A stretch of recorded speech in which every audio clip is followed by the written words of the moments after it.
चलो आगे।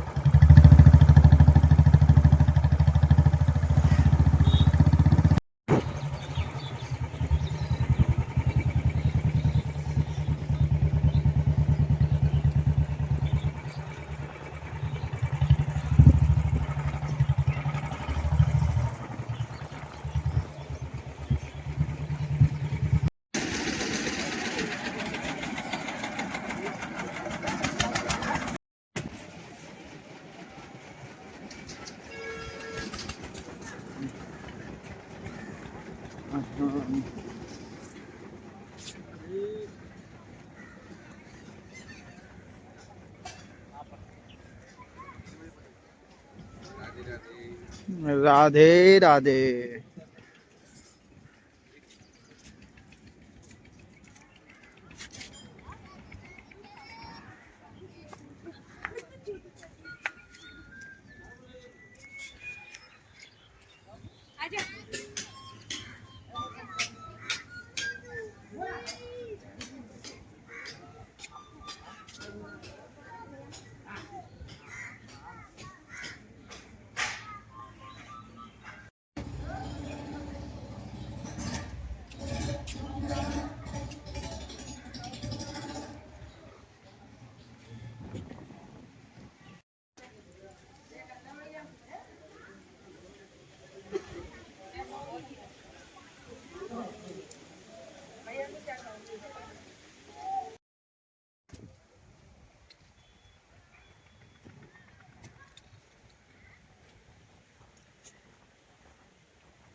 ये मानसरोवर कुंड है।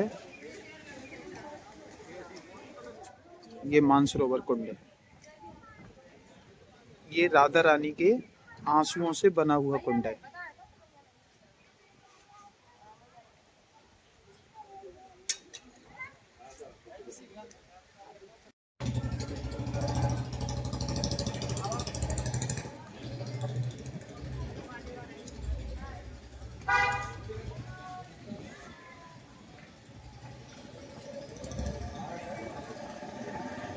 ये है राधा रानी जी का मंदिर। अभी हम आए हैं मानसरोवर। बट पर महारास हो रहा था और महारास के अंदर अनगिनत गोपियां भाग ले रही थी और 2 गोपियां पहरा दे रही। कहते हैं माता पार्वती और शंकर जी थे। कहते हैं माता पार्वती के कानों में कई दिन से घुंघरू और पायल की आवाज जा रही थी। तो माता पार्वती बोली प्रभु से, हे प्रभु, ये क्या हो रहा है शिव जी से कि मेरे कानों में कभी तो घुंघरू की आवाज आती है, कभी पायल की।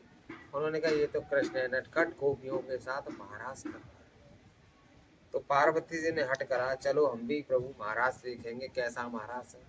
जब कहते हैं कि माता पार्वती और शंकर जी दोनों महाराज देखने आए, देखा तो प्रभु का महाराज चल रहा था और रास के अंदर गोपियां ही गोपियां थी।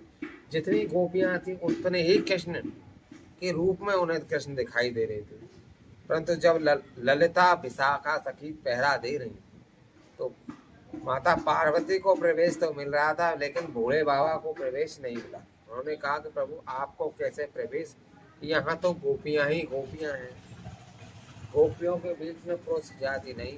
तो उन्होंने कहा अरे गोपियों, मैं तो आया हूँ इतनी दूर से कैलाश से आपका रास देखने। अभी मानसरोवर कुंड की परिक्रमा लगाते मुझे हैं। कोई उपाय बताओ जिससे कि मैं महाराज देख सकूं। प्रभु आप तो अंतर्ध्यानी हो, यमुना मैया में स्नान कर कर गोपी के रूप में छिप जाइए।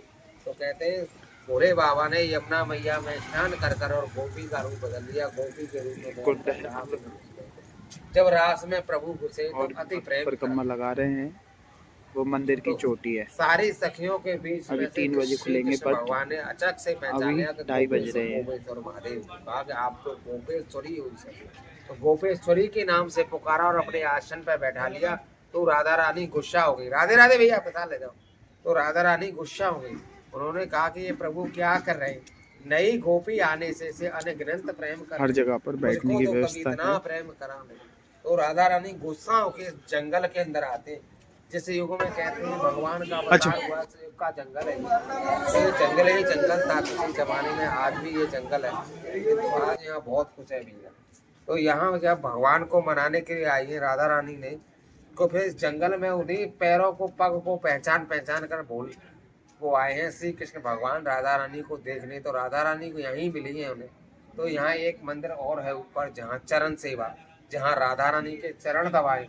चलिए राधे मेरे साथ के प्रभु अब तो मेरे पैरों में छाले पड़ गए। उन्होंने कहा कंधों पे पैर रखे। जैसे ही कंधों पे पैर रखा तो राधा रानी ने पैर उतारा और भगवान ने बंसी और मुकुट को छोड़ के और अंतर ध्यान हो गई और राधा रानी यहीं रह गई। कहते हैं राजो राधा रानी यहीं रह गई। तो राधा रानी के लिए भगवान के लिए राधा रानी के लिए राधा रानी यहीं रह गई। तो भगवान के लिए राधा रानी ने आंसू बहाया कि मेरे कृष्ण कन्हैया तू कहाँ रह गया। कोई पुकार न सुनने के कारण यहाँ आंसू पड़ा।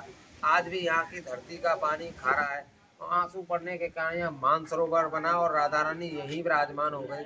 इसलिए इस दिव्य स्थान को राधा रानी मानसरोवर के नाम से जाना जाता है।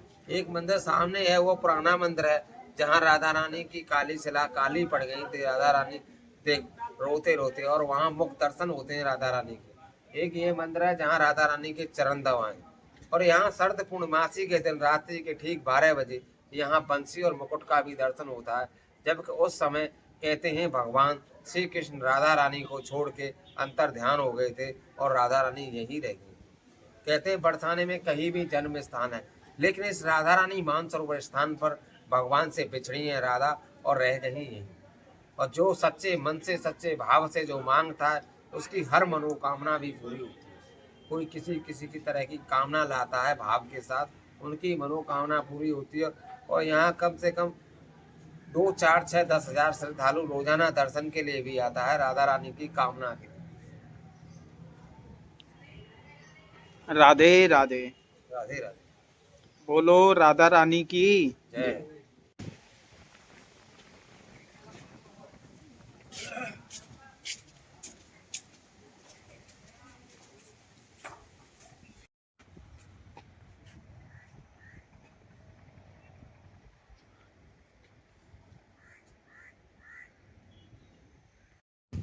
अभी मानसरोवर कुंड की परिक्रमा लगाते हैं।